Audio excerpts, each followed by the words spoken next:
Welcome back to another edition of History in Your Own Backyard. Today we are in Bellevue, Kentucky at the Sacred Heart Church, and I'm joined by Father Martin Pitstick. Father, thank you for having us. It's a pleasure. Yeah, this church is absolutely beautiful. So if you can start, maybe just give us a little bit that predates the structure. Sure. So in 1870, the town of Bellevue incorporated, and there was about 381 inhabitants.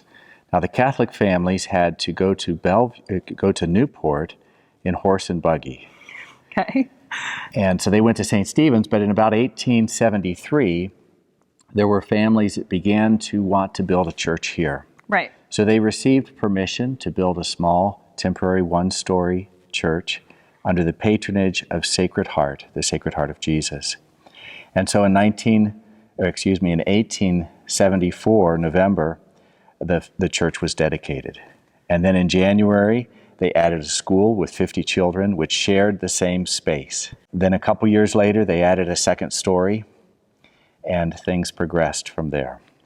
This impressive structure that we're standing in, when did they originally build this? Well, after the first 16 years of the first church, the congregation grew fivefold. And so they needed to build a new church. This church was begun, the cornerstone was laid in 1892, and a Gothic church with flying buttresses. Originally, it was supposed to be a little longer, but they cut the church length by 25 feet because they had to stay within their budget of $25,000. And that makes sense. The total price tag for the church with all of the furnishings came in a little over $30,000.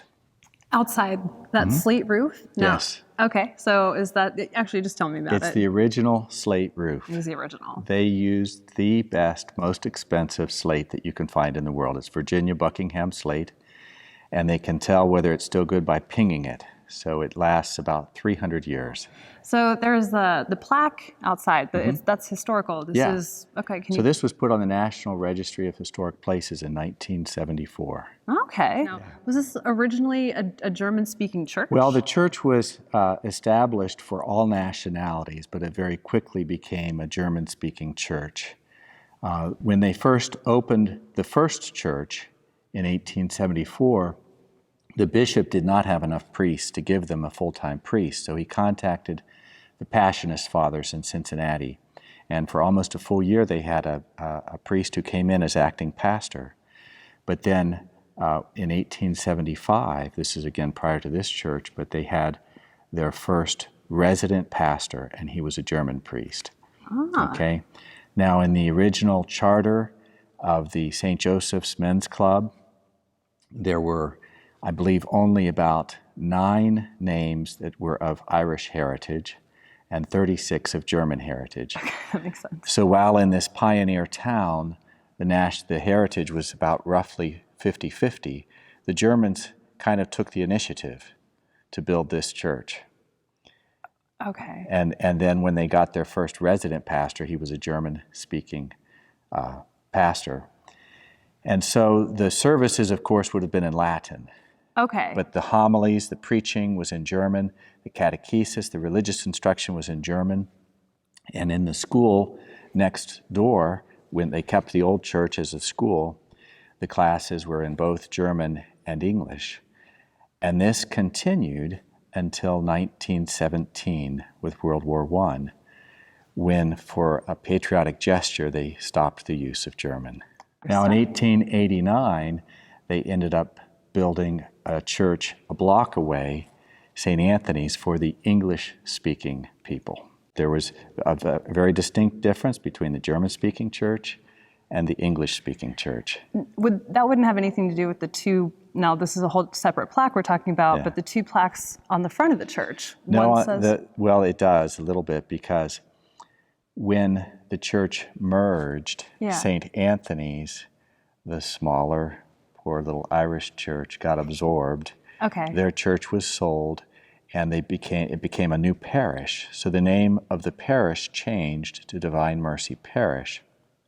But because under canon law in the Catholic Church, the name of a church can't be changed after it's held that name for 100 years, the church is still Sacred Heart Church.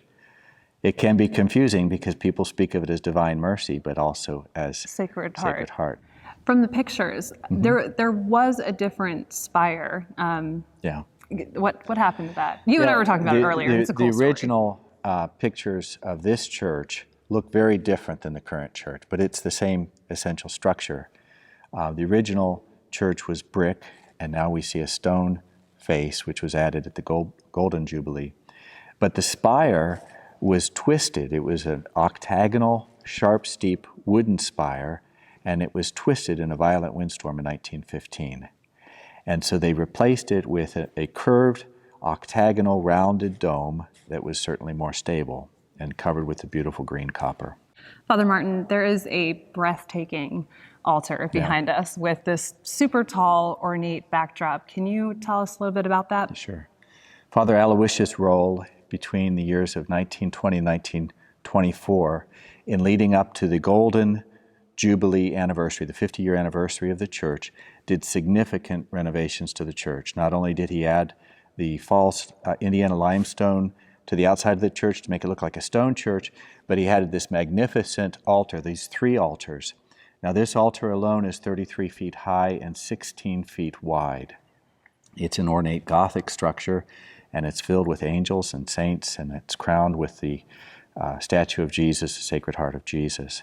So it's a remarkable gift. It came from Western Austria, Nice. Australian Tyrol, I believe was the region. Okay. So it's a very wonderful gift to the church that has been enjoyed for generations. Wow. So this hand-carved structure, we have 2 images on the bottom of Jesus feeding the multitudes with the bread, and then of Moses striking the rock and bringing water from the rock. So these are sacramental images. Of course, the tabernacle is here in the middle, right above the altar, and then the 2 adoring angels on either side of that. Then at the top we have St. Aloysius and St. Agnes. St. Agnes is holding a lamb because in Latin the word Agnes means lamb.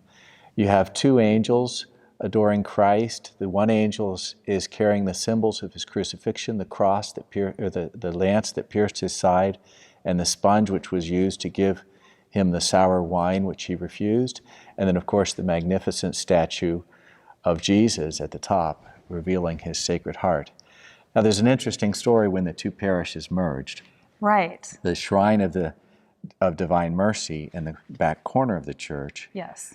When they merged in 2003, the pastor wanted to do something to emphasize this new identity, Divine Mercy.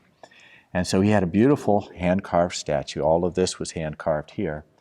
He had this beautiful hand-carved statue of the Divine Mercy where the rays of the mercy of Christ are emanating from his heart, and his intention was to replace this apex statue. Well, as you might guess, the parishioners of the parish were not happy with that decision. Right. Well, as fate would have it, the statue was too big for the space, and so it wasn't able to be replaced, and the parishioners were very happy. So for a time, that statue remained in the sanctuary, and then more recently, it's been given its own shrine in the back corner of church. So all 3 of the statues, Mary and Joseph and this high altar, were part of the renovations for the Golden Jubilee, as well as the murals on the side of the wall and the frescoed murals above the altar and the medallions on either side of the sanctuary. I believe it was Theodore Brausch who did the murals above the altar, and Leon Lippert from Newport who did these paintings on the walls, these beautiful scenes of the life of Jesus. In addition, the sculpted Stations of the Cross, which trace Jesus leading up to his crucifixion, those came from Dusseldorf, Germany. The idea of these old classical churches was that, especially if you go back to the Middle Ages, where this kind of pattern began, you'd have scenes on the walls, in the statues, in the stained glass windows, and people who couldn't read could learn about their faith. They could learn about the stories of Jesus and about the saints and the angels and the scenes from the Old Testament. So it was all designed so that people could bring their children into church and go through and look, and it's very catechetical. And how did you guys pay for all of this? Well, I didn't have to do that, fortunately. Father Roll, he wrote a letter to them in 1922, and he said, as of January 1st, 1923, every parishioner, every adult is expected to use the new weekly envelopes. And it is suggested that you contribute the equivalent of 1 hour of your weekly paycheck in the weekly collection. And 1 hour. 1 hour. And all other forms of revenue would be eliminated. Oh. And their revenues increased fourfold. He began these renovations with a debt of about $26,000, and when they finished, they owed nothing. So most of the beauty of this church on the interior is due to those efforts of those parishioners and that pastor. And then in 1930, a few years later, the pulpit, which is right behind you there, it was actually added on the right side of Mary's altar. And they cut a hole, an arched doorway, into the side sacristy there. And so the priest would go through that sacristy and up into the pulpit to preach. And there was a shell over the top that projected the voice. So the fact that it was elevated with the shell over the top projected the voice because they didn't have microphones or sound system. Right. Then later the pulpit was brought down here, and I believe in 1976 the hole was covered over. Right. So the bell tower, what kind of information do you have on that? I mean, other than the fact that I want to climb up and see it. Well, there's two bells. The original bell, and it is fun to go up there, but you want to be careful not to have the bells ring when you're up there. There's two bells, and on the inside of the large bell, which was purchased first, the larger of the two bells is 3,335 pounds. And the diameter at the bottom flare of the bell is 54 inches. The smaller bell is 1,000 pounds, and it's 36 inches at the bottom. And so when the Angelus rings, these two bells ring, or when we have weddings. The shrines in the back of the church, can you talk about Yeah, this? so we have two beautiful shrines in the back of church as well. I believe they're 19 feet high and 8 feet wide.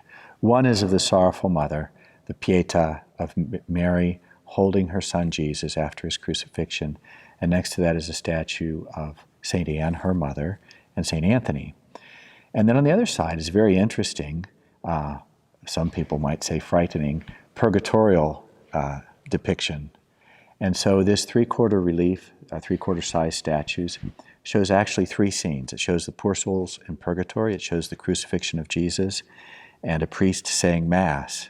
Now it's kind of interesting because it shows him saying Mass in the way that he would have done it before Vatican II.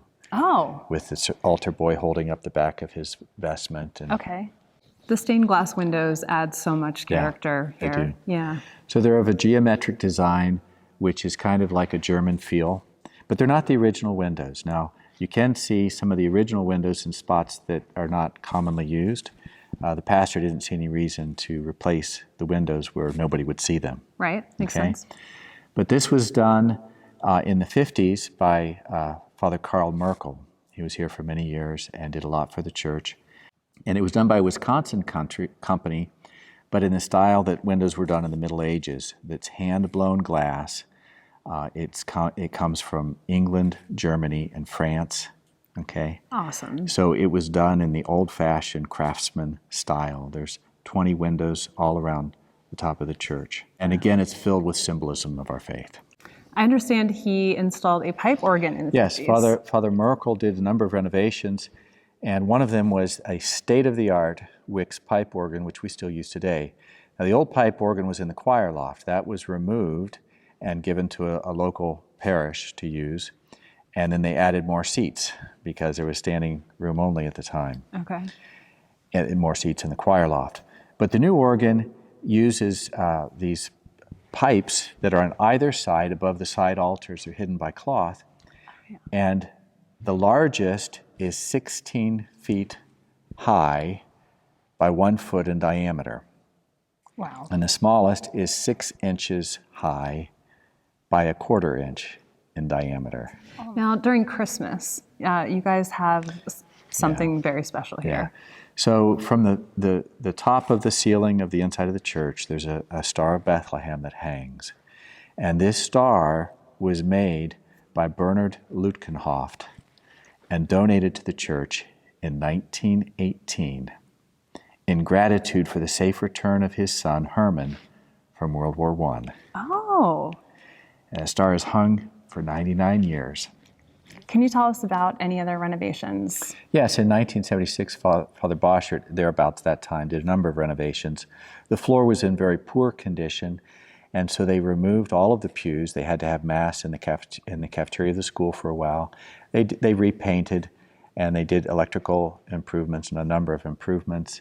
Then at the centennial of the parish, they added the outdoor shrine.